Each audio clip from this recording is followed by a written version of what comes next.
To capture prey, it relies on muscle power, coiling around its victim and squeezing the breath out of it. And a large snake needs large prey. The biggest rodent in the world fits the role. A capybara, the size of a pig, is fairly easy to ambush as it bathes in the warm waters.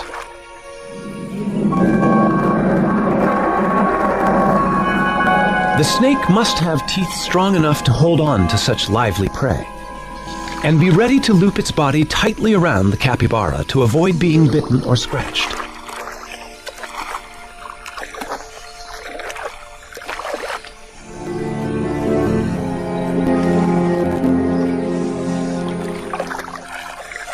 The anaconda, the most powerful of constrictors, moves in.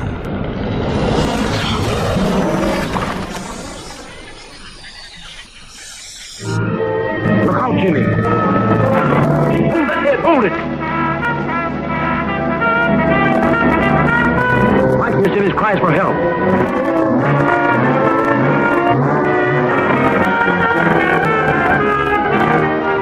Jim is black in the face, almost done for. To be safe, the actor needed to know exactly how a large constrictor kills, just as Donald Stridham does.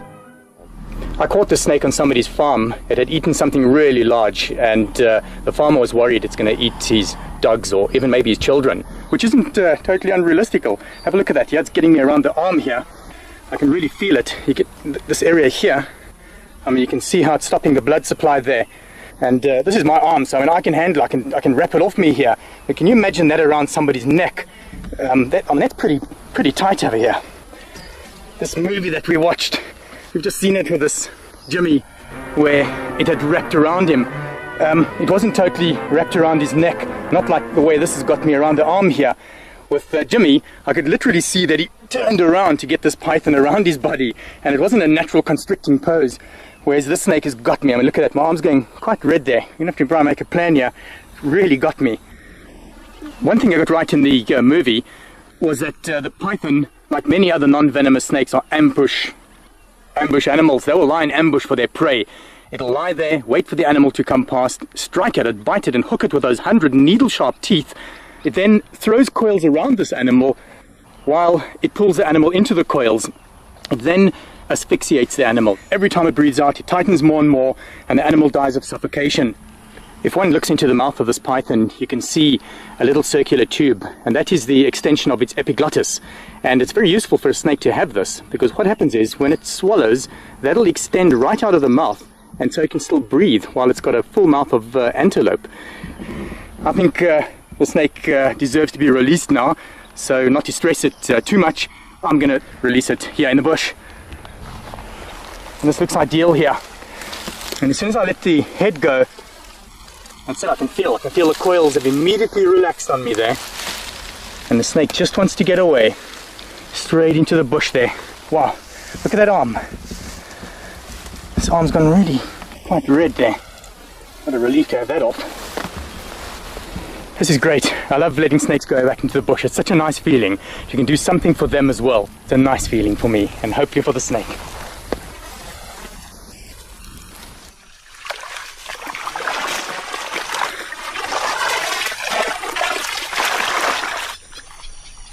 Back in Anaconda country, there's someone who's trying to do good things for them as well. Anacondas have killed and eaten people, but that fact does not deter Maria Munoz. At the ranch of El Cedral, the petite Maria is on the track of her favorite animal.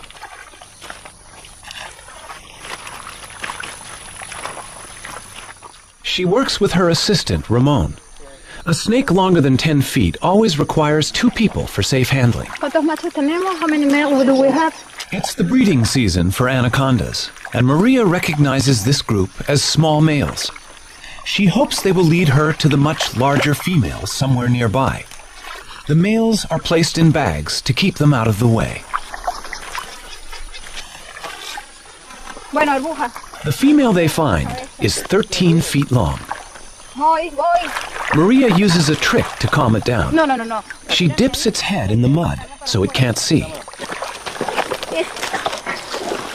was very quiet. Le voy a poner en la cabeza. Beautiful. For several years, Maria has been studying how anaconda populations here live and vary. The tail. I'd like to know is new one or she had a mark. Let me see the cloak. Good. It's a new female for us. That means there are more than 900 anacondas, green anaconda in this ranch.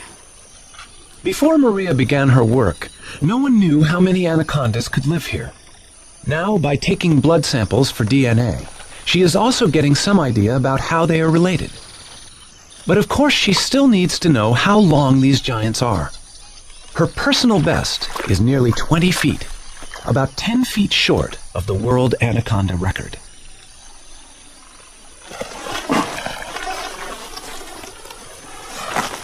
Yeah. No se sale. These are the heaviest snakes in the world, but this one is a little lighter than the 485-pound monster in the record books. 44.45 kilograms. Some snakes, like this South African tiger snake, not only constrict their prey, but are also venomous. I've got the tiger snake's favorite prey. It is a striped skink. Now I'm going to bring it in closer, and you're going to notice that the tiger snake will bite and poison its prey, also wrap around it to constrict and kill. Now this is of course a dead skink, so I'm going to move it around so that the snake thinks that it's alive.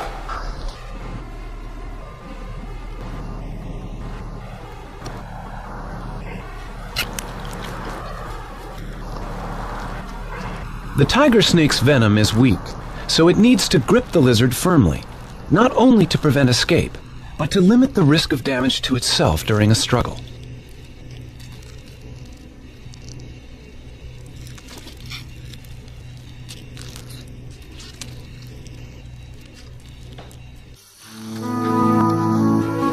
Often the brilliant colors and patterns of a snake's skin are not a warning but a subtle camouflage, matching its surroundings. And to us, it can look beautiful.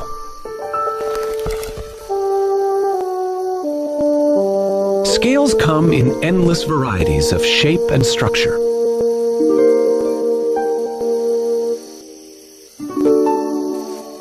In the wild, snakes are not easily seen, a useful quality which suits these masters of ambush perfectly.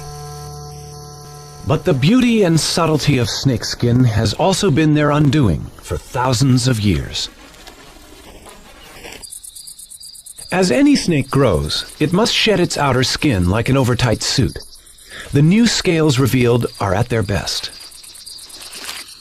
The cast-off skin is discarded, and with it also go most of the parasites that have attached themselves to the snake.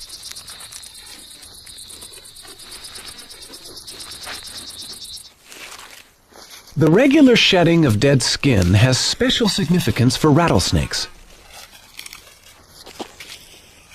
Each time a rattlesnake slips out of its old skin, its rattle gains another section at the base. The rattle is a series of loose-fitting interlocking scales that, when shaken, produce a sound that warns large animals not to step on the snake.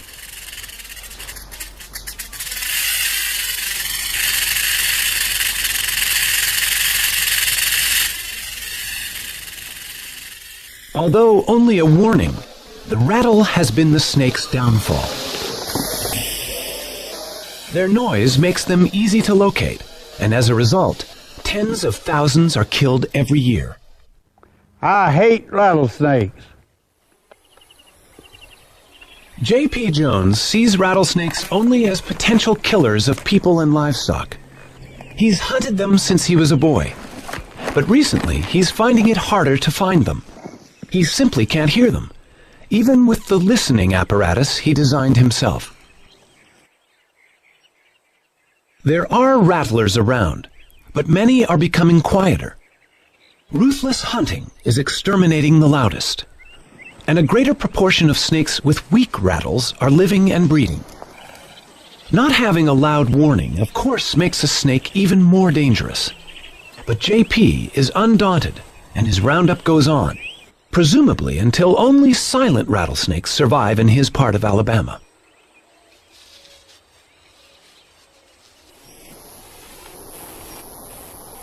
Yeah, I've been doing this for a long time. 78 years old, but I still enjoy it. Getting rid of snakes anywhere is never the good idea it might seem.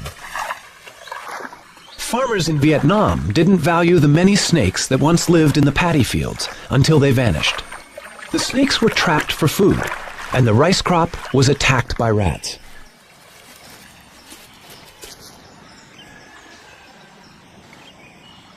A third of the country's crops was devastated by the rodents.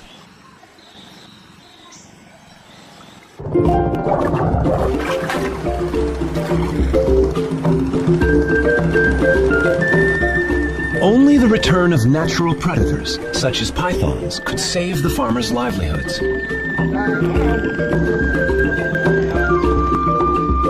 The government's official snake repatriator is Dr. Nguyen. He's bringing snakes to the village where he was born. And he knows how important it is that children, as well as the farmers, realize how essential these harmless snakes are to their future.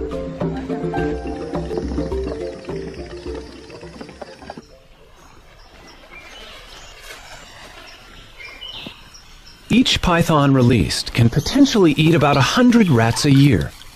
Dr. Nguyen will release 20, among them females, that could each have 20 to 80 baby pythons a year.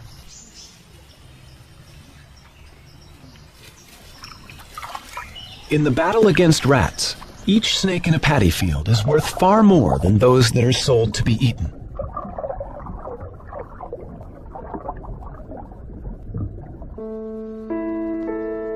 The snakes in our world can be partners in our survival. We're learning more about them all the time.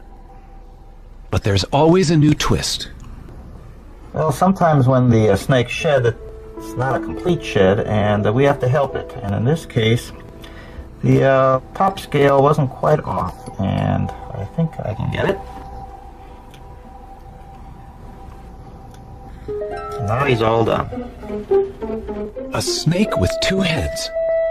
Something went wrong in the egg. Such creatures are not uncommon. Only one head can feed, but this ring-necked snake will survive happily.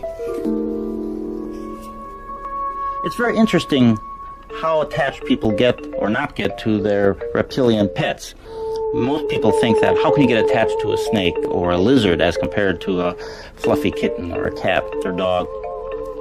But in a way, you really do get attached to these animals, partly because you soon realize how individual they are and how the personalities differ. By and large, you do get very attached to your animals. I'm constantly surprised by snakes. They're fascinating animals. Just everything about them is so different to us. They smell using their tongues, they move without any legs, they're cold-blooded, they have no ears, and they're just so interesting. They're so different, there's so much to learn about them. Most of us might prefer to leave snakes to the experts, but love them or hate them, they're an important part of our natural world. As we shed our fears and learn more about them, we might find they're not such bad neighbors after all.